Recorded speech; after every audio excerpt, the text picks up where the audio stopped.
It is chapter 9, week 9 of The Artist Way by Julia Cameron, as you guys know. And this week was about recovering a sense of compassion. This week finds us facing the internal blocks to creativity. It may be tempting to abandon at this point. Don't. We will explore and acknowledge the emotional difficulties that beset us in the past as we've made creative efforts. We will undertake healing the shame of past failures. We will gain in compassion as we reparent the frightened artist child who yearns for creative accomplishment. We will learn the tools to dismantle emotional blocks and support renewed risk. Okay, so this week was quite interesting. I got sick, so it was a lot of sitting at home. So just to let you guys know right now, that artist date was not done. If anything, the artist date was me taking a break and spending time with my partner who was also sick. And we bonded a lot, just laying in bed together and, just talking about all of our plans to take over the world and just being present and just doing what served us in that moment. And I feel served. Okay, I'm a little bit nervous diving back into, life, because it's only been like 4 days. I'm feeling much better now, but it still was an experience. Also, if anything, that artist date, I'm not sure if this counts because again, it wasn't alone. None of my artist dates are alone anymore. It wasn't alone, but this past coming week, it's the 7th right now. This past coming week, the 1st of July, was my birthday. And it was an extremely important birthday for me. I was going to throw a mansion party. I decided to cancel that because I didn't want to spend a bunch of money on people who aren't consistent in my life, aren't wondering about me, don't necessarily care about me. Sorry, and then despite that, I still wanted to be celebrated by people who do. So I had a small get together at my house with some in-laws, some of my partner's family members who act as dear friends to me. And it was the best that it could have been. I also found a Sphinx cat, and what the fuck, like who finds a Sphinx cat? You know what I'm saying? I definitely got them scanned, unregistered, so that cat is mine. And they've been having a really easy time acclimating to me and my partner, but they have been having a difficult time acclimating to my previous cat, who is right behind me. Hey, I want to show you to the camera. Come on. This cat has been trying to attack the Sphinx cat. And she just won't behave. She's not like that. She's like the softest kitty you'll ever fucking, as you can see, the softest kitty you'll ever fucking meet. And I just don't understand. So they have been having a hard time. Oh, look, they found a toy. So yes, so that was a nice little birthday gift to me. I also got myself a record player, which is something I've always wanted. It's extremely vintage looking, and it was very, very, very affordable. It was look at that.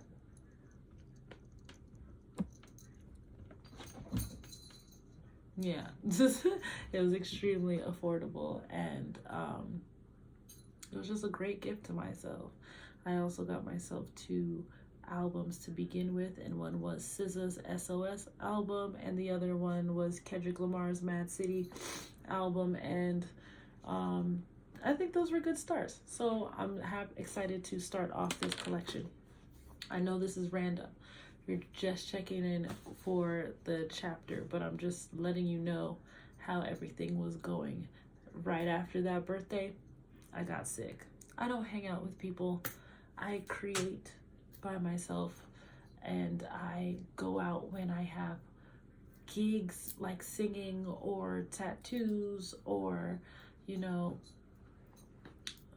things with like my manager and my record label now. So that's another thing, but I won't get into the detail of that because we want to keep it a little bit private and just pop out on people. But yeah, okay, so just to go through the different sub chapters, right? We dealt with fear, right? And how blocked artists, which was something that I considered myself, that I'm not necessarily blocked, and I'm not lazy. And I'm not blocked, as a blocked artist, I'm not lazy. I just have a fear that's keeping me from being productive. And recognizing the difference between that was something extremely helpful.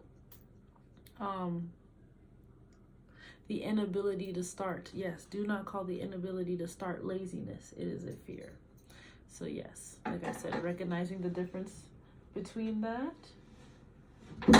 recognizing the difference between those two is just, it was honestly freeing. It was honestly freeing to know that I'm not a lazy person.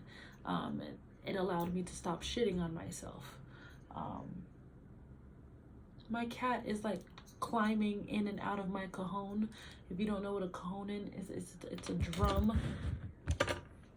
It's that drum over there. He's trying to crawl in and out of it. But yes, another thing, I had to recognize that most of my issue is fear of abandonment. And you'd be shocked, but it's most of the point of I'm scared that by me showing my excellence, my talent, my gifts, that the world will take my gifts and like welcome it, and that will throw off the people who have already established a value to and don't want to lose within my life.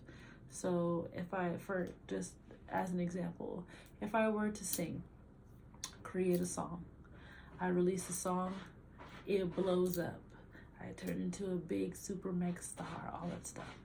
The people around me who may have a similar dream or who had a different vision for me may exit my life or hate me because I'm not doing what they expected of me, or I'm excelling in a route that they wanted to excel in. And I've noticed this on tiny wins. So now that I have like bigger dreams and I'm older and it's like, now it's time to go for my dreams, that fear it's coming up more. And those people's reactions are coming up more. And despite that not suiting what I'm going for in my life, I still fear losing those people. And I gotta work on that. Hopefully they'll like shape up. You know what I'm saying? And I can keep everyone and still be successful because I do know it's coming. But yeah, if I keep allowing that blockage, that fear of abandonment to stop me from starting, I'll never get anywhere. So this chapter definitely just reiterated that. Punch me in the gut. Okay. May to June, my focus was discipline. And that definitely helped me out. But it doesn't last. Come.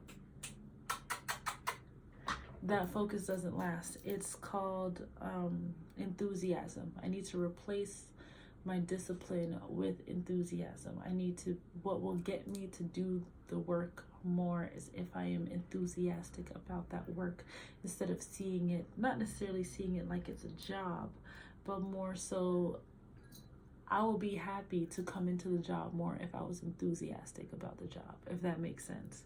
Which is why, like, when I'm learning different languages, as another example, it's easier for me to grasp onto the languages and to the cultures that I'm enthusiastic about. For instance, when I was in school, I grew up in Florida, Broward County, Florida, and I went to Dillard.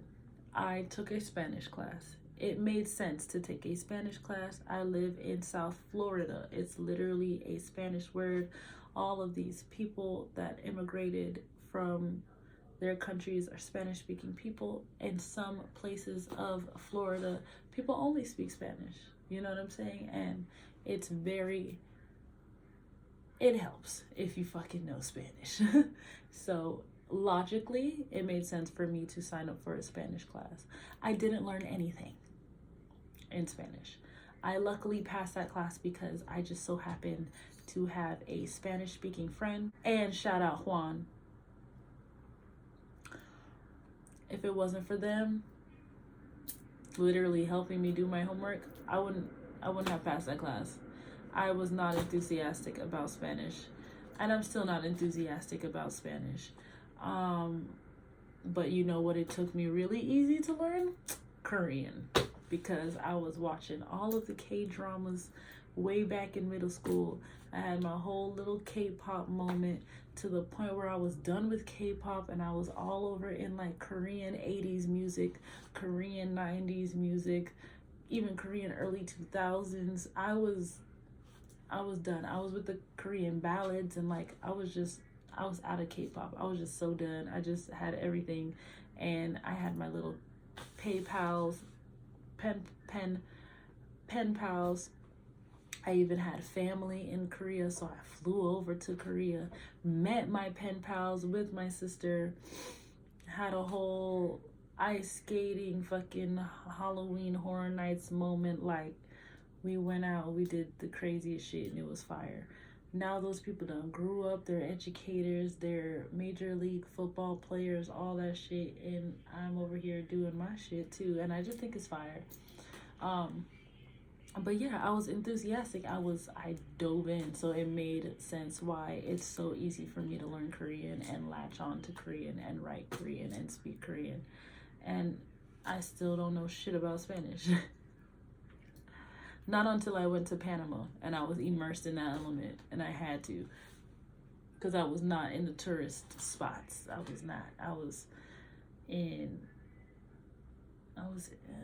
If anybody knows where Bliss Beach is, I was around there. Okay, there you go. Enthusiasm. Something that was interesting, I'm going to read this to you guys. Enthusiasm, from the Greek filled with God, is an ongoing energy supply tapped into the flow of life itself. Enthusiasm is grounded in play, not work. Far from being a brain-numbed soldier, our artist is actually our child within, our inner playmate. As with all playmates, it is joy, not duty, that makes for a lasting bond. I couldn't have said it better myself. I have to find the joy in the goals. Thing is that I receive joy from performing these tasks anyway. From making music, I find joy, but it's mixed with my fear of abandonment. It's mixed. Lord, I'm having an epiphany right before your eyes. Can you get it together? Thank you. No, but I'm having an epiphany right before your eyes. My enthusiasm is mixed with my fear of abandonment, which is crazy why this would be in the same chapter.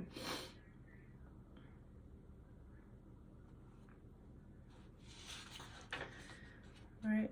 So it was a lot of reflection in this, especially because in the tasks, like my workbook after the chapter, they wanted me to go through all of my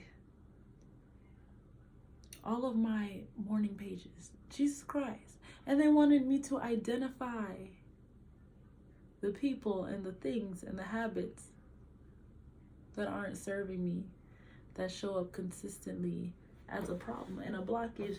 Thing is, you want me to trigger myself. You want me to trigger myself. I get it. Growth, learning. I get it. But I already know Julia. I already know who is fucking my program up. It's me. But it's other people. But what you want me to do? Write it down on a sheet of paper? Yes.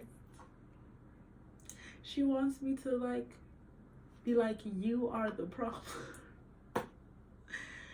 And I'm just like, am I ready for that?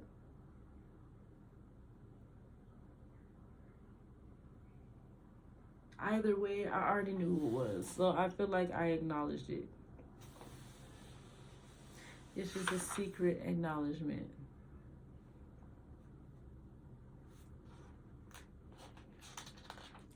This chapter, she was trying to get in, okay? This chapter, she was trying to get in. This is one of the chapters where I was like, ah. Okay, creative U-turns. I had a lot of creative U-turns this fucking year. I had twice as many last year. I had a lot of creative U-turns this year. A lot that were very embarrassing. A lot that I kept to myself.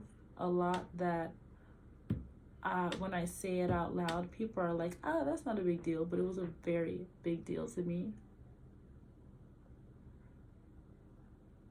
And it was a very big deal to people whose opinion I found important. And so I feel like sometimes if I just got a little bit of mercy from those people, it would have been easier to move past. But I didn't. And so it wasn't. And I need to depend on myself to give myself that validation. But it was just a little hard. It was just a little hard this year. I have something that I want to read towards you guys when it comes to the creative U-turns. So they said this. A productive artist is quite often a happy person. This can be very threatening as a self-concept to those who are used to getting their needs met by being unhappy. I'd love to, but you see, I have these crippling fears can get us a lot of attention. We get more sympathy as crippled artists than as functional ones. Those of us addicted to sympathy in the place of creativity can become increasingly threatened as we become increasingly functional. Many recovering artists become so threatened that they make U-turns and sabotage themselves. I do that. I won't say that I do that more than your average person. I think I do it less than your average person. But I also think most people don't go into self-help and really trying to transform their lives. So it makes sense why I would, not to toot my own horn, but I'm going to toot my own horn for a second. I really be doing spiritual work for myself. And so I feel like that is a difference between me and a lot of fucking people. I'm really here to heal. And even listening to hearing myself back, and I know I will hear in the end of this video when I'm editing everything and putting it on, even the sentences that I was saying right before this. If I would just get a little bit of validation from the people that I cared about their opinions, maybe it would have helped me. I was looking for sympathy. You get what I'm saying? I was looking for the sympathy to keep me going. Or I look for validation because that's something that I lacked as a child. So I'll keep going if you validate me. And if you invalidate me, it's hard for me to keep going. And I won't make it just as black and white as that, but there are moments in time where I'm like that. And the more functional and the more successful I become, the less sympathy, the less validation I get from the people whose opinions matter to me. Whereas I can have 1 million people on fucking Instagram validating the fuck out of me, telling me that I'm beautiful and talented and I deserve everything in the world, but because the person I give a fuck about is not saying that to me, everything the fuck they're saying is out of the fucking, it just doesn't even matter. And then it makes it hard for me to function. And then I can't be, and then I'm not being the person I should be for the people who are inspired by me. Recently, I started to find out that people are watching these videos. I've heard at least a good 4 times for some people that I know that y'all are crying along in these videos along with me.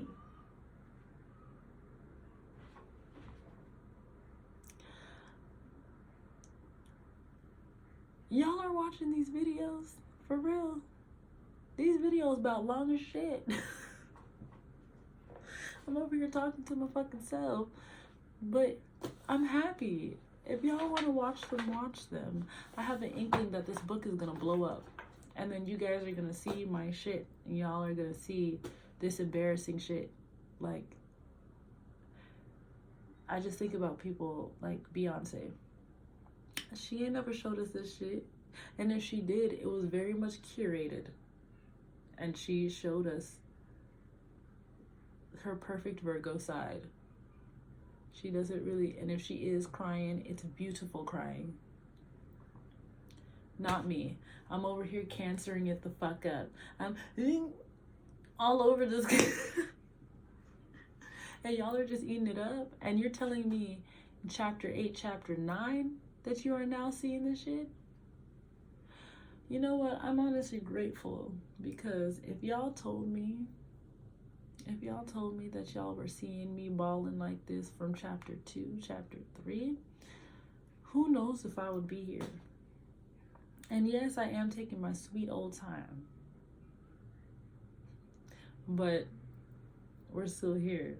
Why do I have to do this every video? Like, I'm late, but it don't matter. Whatever, man. Let's keep it going. I appreciate y'all. Yeah, man. Say hi again. You want to read the book? Want to read the book? Okay. Okay. So, an artistic U-turn arrives on a sudden wave of indifference. Right? This happens to me. This happens to people that I know. This happens to people that I love.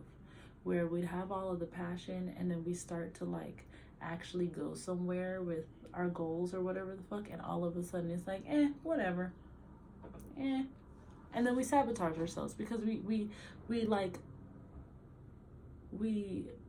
put it down. Does that make sense? Or like we act like we're indifferent.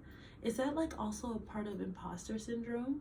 It's very weird. It's very weird. And I do that shit a lot. Like, I was just putting down the fact that I signed a contract. Ew, why you got your booty? Yo, put it away. You know what I'm saying? And like, I'm putting down the fact that like I'm moving to LA. I'm putting down all of this. You know, I'm putting all of this shit down. Or whatever. I don't want to sabotage none of this shit. You know? They use a couple examples. One of them that stuck out to me. A painter is invited into a group show, his first, but picks a fight with the gallery owner. I relate to this. I got hired at a tattoo shop, one of the tattoo shops that I was doing as an apprenticeship. And right as when I got the job and I was like really interested in the job, I was showing up every fucking day, all that stuff like that. I got impressed by one little thing. Unimpressed by one little thing. They wasn't getting as much clients as I imagined it to. I found out that tattoo artists have like this quiet time during the winter where nobody fucking gets tattoos. And I wasn't showing up every day because I wanted to pour my energy into something that I felt like would feed me more, which was my music and, you know, this and all that stuff. And I had to leave the shop. Can you please move? Lord Jesus. And so I had to leave the shop. And that was a creative U-turn for me. I hated the fact that I had to leave the shop. But at the same time, I was planning to leave because it wasn't serving me at the time that it did. Luckily, me and the owner are still very much friends, despite all the other people in the shop. You feel me? But that's not the worst shop I've ever been to. It's actually the best shop I've ever been to. But yeah, I just got very indifferent. I didn't care or none of that shit. That was like something that I've been working towards for like years. What the fuck? Creative U-turn. Another one that stood out to me. A lyricist hooks up with a new composer and they literally make beautiful music together. They demo 3 songs, which get enthusiastic responses, and then stop working together. That's what happened with this studio. Finally got all the studio. I was in there every single day. All of a sudden, I got indifferent and like focused on everything else. Like this wasn't the thing that I was fighting for years. And then I stopped working on it every day. I can't let you out because you're gonna attack the Sphinx cat, and I have to put the Sphinx cat into the other room if I'm gonna let you out. So just hold on for a second. Mama's almost dead. Yeah, but we do things to self-sabotage, you understand? So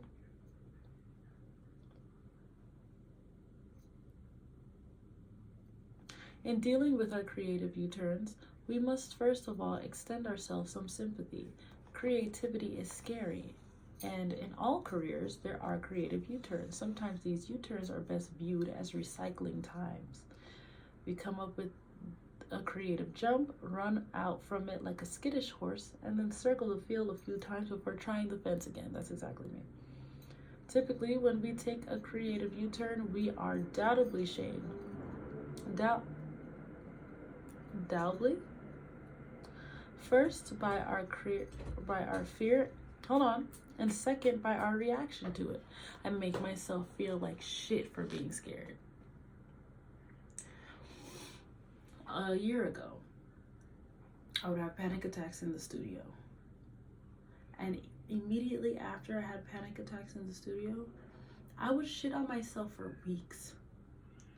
Weeks, not days, not hours. Stop it.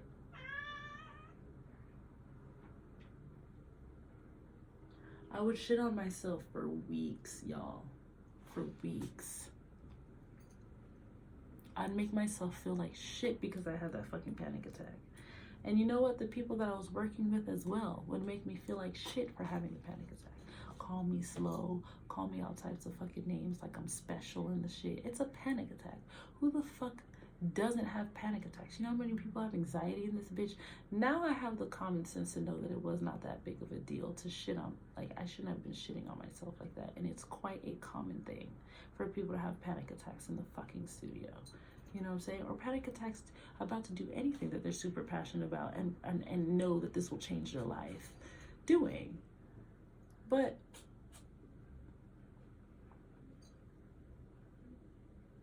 I felt shame when it happened.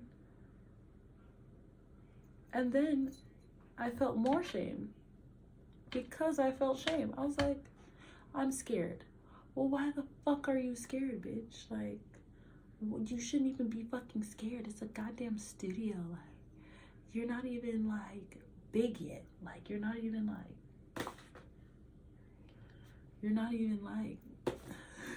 you acting like it's trillions of people. Like, you are on the stage right now, BET live performing right now. Everybody and they mama watching you right now, waiting for you to just fuck up. Nobody, you're in the studio by yourself. And the guy who's recording. I don't want to make myself look ridiculous, but I was acting as if I was an unprepared lamb. About to like do something extremely unforgiving. Like, if I fuck up, they can't just douse that in the trash and re-record. And it was just like, why are you, because there's so many people who can't sing like you.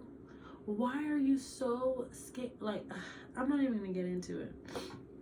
I'm past that. I'm much better at it now. But when it comes to my failures, I have such a huge expectation on me to get it done the first time that I shit on myself when I don't get it done the first time. A successful career is always built on successful creative failures. What did they say again? Just to bring up Beyonce, she had at the time 26 Grammys. I think she now has 36. That bitch lost 48 times when she was nominated. 48 times. She lost over twice as much.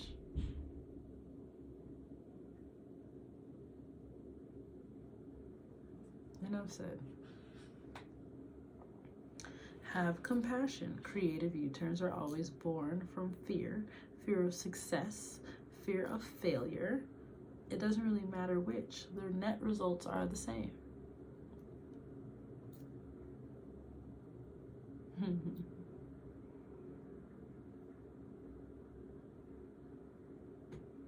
This is something that I found really fucking interesting. Is that they said this, which is really creepy. Think of your talent as a young skittish horse that you are bringing along. This horse is very talented, but is also young, nervous, and inexperienced. It will make mistakes, be frightened by obstacles it hasn't seen before. It may even bolt, try to throw you off, feign lameness. Your job as a creative jockey is to keep the horse moving forward and to coax it into finishing the course, right? Interesting. My first single that I've released since doing this challenge was Anxiety, and I wrote it as a little clip note right here. It features, if you see the cover art, it features a young centaur. I'm the centaur, part person, part horse. And I'm in the forest, and I have a sword as my cover art. And I found it so interesting that my goal was to finish the course, and that ends up being the thing, my vision for my first single. And I wonder if that's something that I can play on, this horse, this skittish horse that I'm leading, right? But instead of it being a jockey, I understand that I am the horse. So it was a centaur. All right, check this out. If you guys haven't seen it yet, I'm gonna turn it down.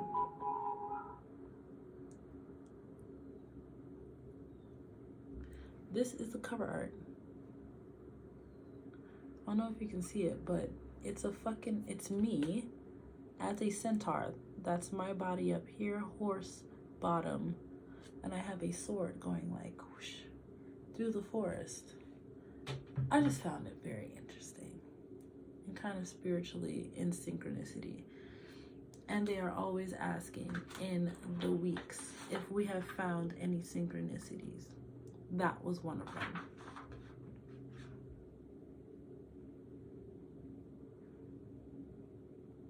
Once we admit the need for help, the help arrives. The ego always wants to claim self-sufficiently. See?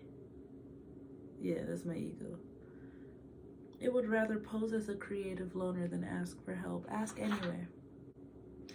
All right, and when it comes to blasting through blockages, right? It says, in order to work freely on a project, an artist must be at least functionally free of resentment, anger, and resistance, fear. What do we mean by that? We mean that any buried barriers must be aired out before the work can proceed.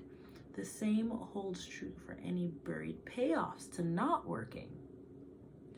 She be on to something. I'd be like, damn, I didn't even think about that. There be payoffs to not working. For instance, like I told you, by me not singing, I am pleasing, even though they wouldn't admit it.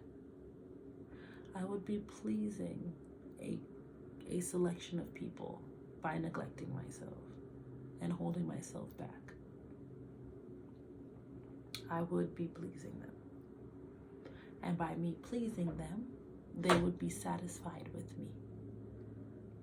I would feel validated as a person. I would feel like a good person because there are some people who I look good to, who has a good vision of me. I'm not seen as competition or the enemy or anything like that. There are payoffs to holding myself back, but the payoffs to tackling my goals and becoming everything that I want is way bigger. I have to prioritize, but I'm working through it, and I feel like you guys see this.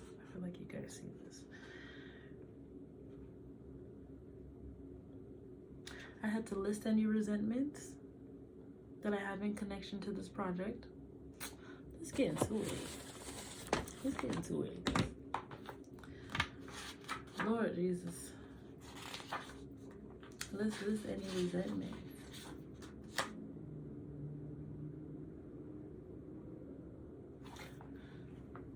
Okay. List any resentments, anger that I have in connection to this project. It doesn't matter how petty. She said it doesn't matter how petty.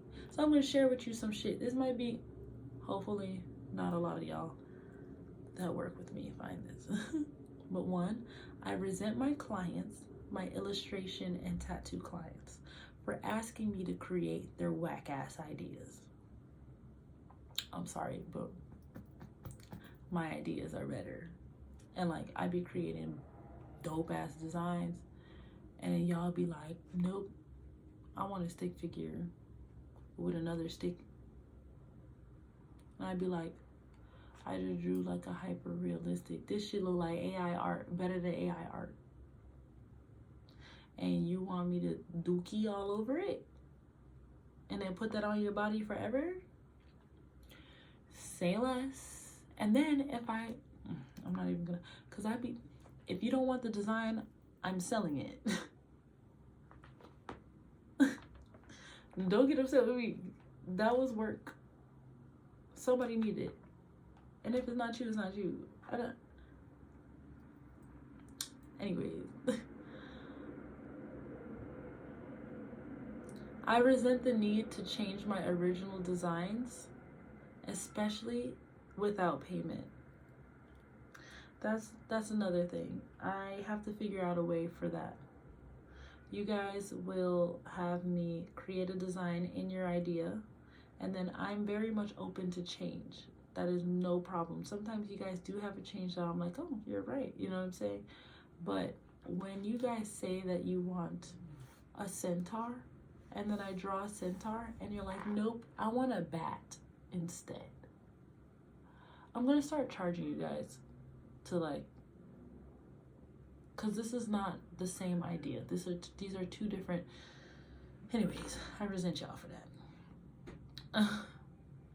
I resent my first Pretty in Pink tattoo shop. I know that there's a tattoo shop called Pretty in Pink. I'm not talking about that one.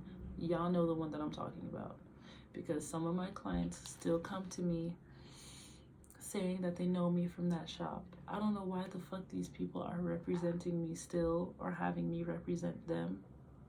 Y'all only hired me so that you guys can say you guys were POC ran. It's a bunch of white people in there.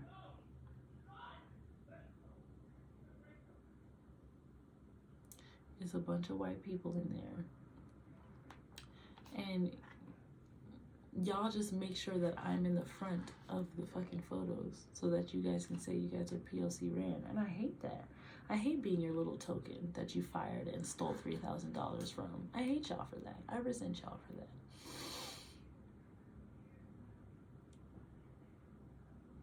I resent all the people in my life who tried to force me to stay in the art field. Everyone. I don't care how close you are to me. The people who are saying, oh, you need to still keep doing tattoos, and you don't need to make music like that, and you don't need to. I hate y'all. All right, let's get off the resentment. Second thing, I had to list all my fears about my projected piece of work and anyone connected to it. I resent having to create consistent content in order to be able to sell out good shit. Like, it seems like in today's age, your quality of work doesn't just speak for itself by itself. The person who makes the most videos, and if they're cute, they will get the most clients. It does not matter how good your work is. I have a favorite artist. His name is Chris Cooksey. Okay? He's absolutely wonderful. You would not know that this man makes the type of work that he makes if you just saw him walk down the street. You would never know. But because he's not on Instagram like that, and he's not putting his shit out, TikTok, all that stuff, even though he gets shows like stuff on TV and all that other type of stuff and in galleries and shit, y'all don't know him. And it's like, I know I just said the name, Chris Cooksey, but like, I know y'all don't know who I'm talking about, and that's a damn shame. Like, that's a damn shame. That's a damn shame.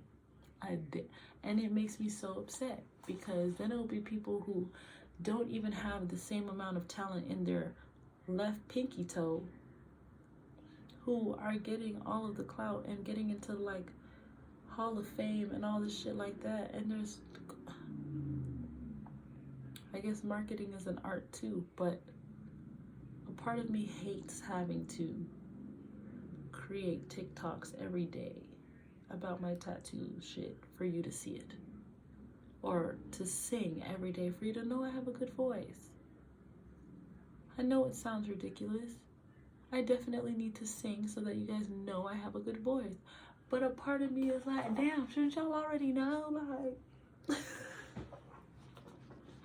it's like, it's ridiculous. It's ridiculous. I know, it's ridiculous.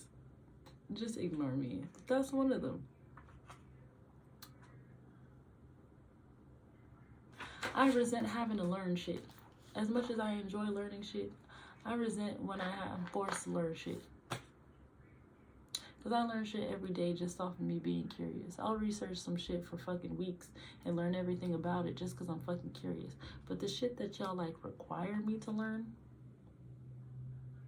like I said, it's just about the Spanish. Like, just like the Spanish shit. I don't want to learn no Spanish. I want to learn about Korean. Yeah, it's logical for me to learn Spanish. So fucking what? I resent y'all for it. Let's continue. She was having me very honest. I was like, bitch, you were ridiculous and petty. What?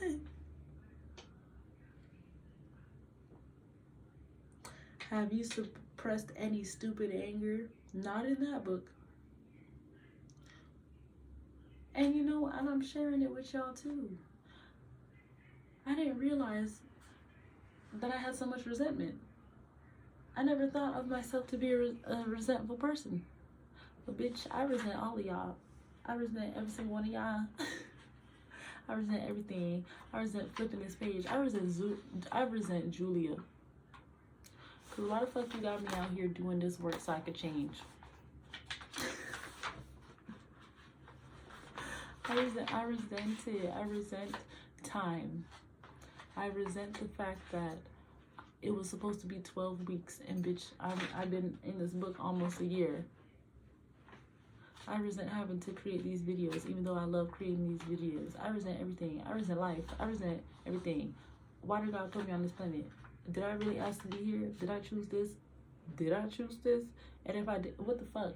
Let me not go there. Obviously, I have resentments. Okay, as far as the morning pages, I'm always consistent with that. I don't think that's changing anytime soon. There was the deal that I made. Okay, creative force, you take care of the quality, I will take care of the quantity. And I'll sign my deal, and that's exactly what I did. This was the one that got me. Within my morning pages, it said take stock. Who have you consistently been complaining about?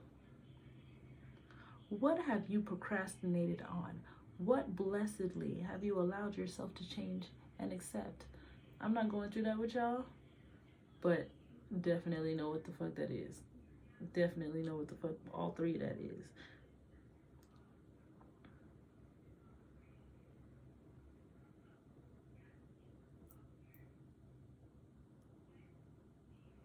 Acknowledge. The pages have allowed us to vent without self-destruction, to plan without indifference, to complain without an audience, to dream without restriction, to know our own minds. Give myself credit for undertaking them. Give them credit for the changes and growth you have fostered. And that goes back to why I am creating these videos. I'm going to validate myself and thank myself if y'all don't do it.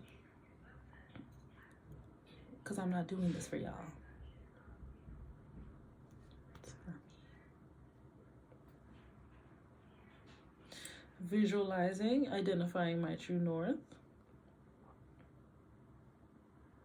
Naming my goals, listing my priorities, listing my creative U-turns, and considering whether any of those U-turns can be salvaged. Some can, some can't. And then choosing an artist totem. That one was really hard. Choosing an artist totem, I don't know necessarily what to choose as an artist totem. I was thinking that it would be this. But I said, does that count? I don't know if that counts. It kind of does to me. Just looking at it gives me some inspiration and validation. But I don't know. I also thought of this, which is a piece, a collaborative piece that I did with this guy, a wood carver named Eisner. And he carved it, I painted it, and I painted, and then he carved, and then I painted on top of it. But it was really cool because we're both like very spiritually, we both practice Ifa, we're both very spiritually like connected. This one was a god of, I believe it was a voodoo god. The name starts with D, I can't remember. But the cool part about these sculptures is they are altar pieces. You put incense in the back and it comes out through the eye. And I always think that like pieces like this are super cool, and I'm honored to have made one because that just makes me feel like I'm fucking awesome. And it just reminds me of the type of work that I'm able to do. And so I thought about that, but that was already in my studio. And another one was this guy who lights up, and it says Bueli, Anxiety, out now, my song. And it just reminds me of like this accomplishment until on to the next one. And I can plug it in and it lights up through here. Lots of things are in here. So I gotta figure it out. But those do serve me. I'm thinking it might be that microphone though. Okay.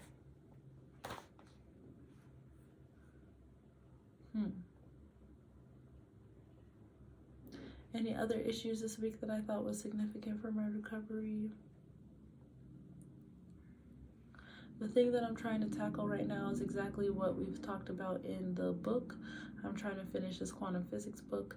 I'm not lazy. I have a fear that this shit might actually pop off and I might get stuck in that realm of creativity where I always have to teach people about science and spirituality, or I'll have to show up as like this super vegan, super like Erykah Badu-esque like person that is just, and I feel like I'm one of those people who is very much spiritual, but if I want to be like Sukihana one day, yeah, I want to be like Sukihana and twerk, then I'll do that. And if I want to be like Erykah Badu the next day, or Queen Afua the next day, I'll do that. And if I want to be a shaman who doesn't speak for like 3 months and I'm in the fucking woods in Peru, I'll do that. And all of that's valid. And if I want to fucking shave my head off like I haven't already and be like Doja Cat, I'll do that and be all of that. And I want to be that. That's what I want to be.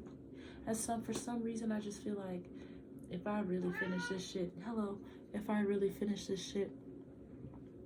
I might get stuck in a particular, because people niche, you know, and want to be one of those people who changes with the time. So if I can get over that, I'll be able to finish this quantum physics book this week and have it to you guys so that you guys, and have it to you guys so that you guys can also benefit, because what I know is very much beneficial, to both me and to you.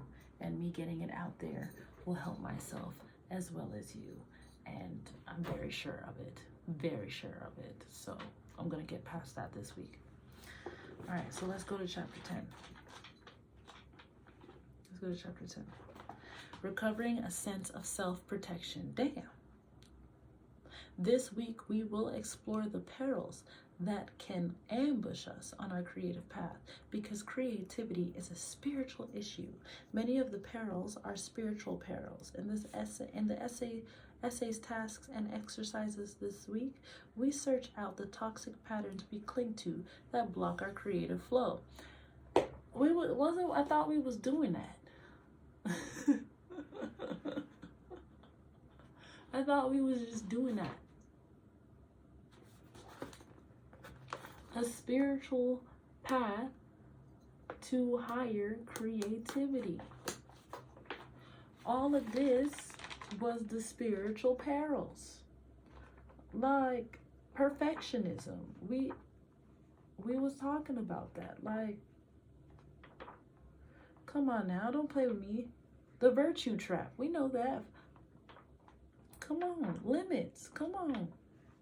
We was doing all of that. Synchronicities.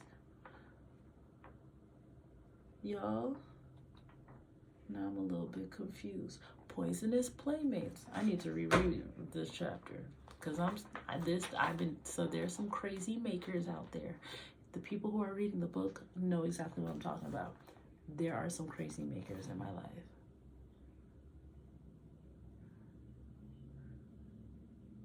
There's a Bowser crazy maker in my life.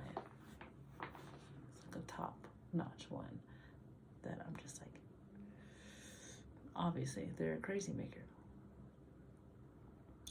Functioning through that, because you can't get rid of your family. But yeah, damn. All right, Julia, I'm gonna read the book today.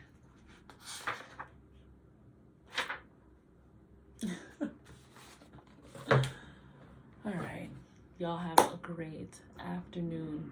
Thank you for listening to this. They're just getting longer and longer and longer.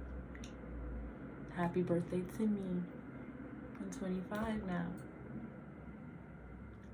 Goo goo gaga. Okay, bye y'all.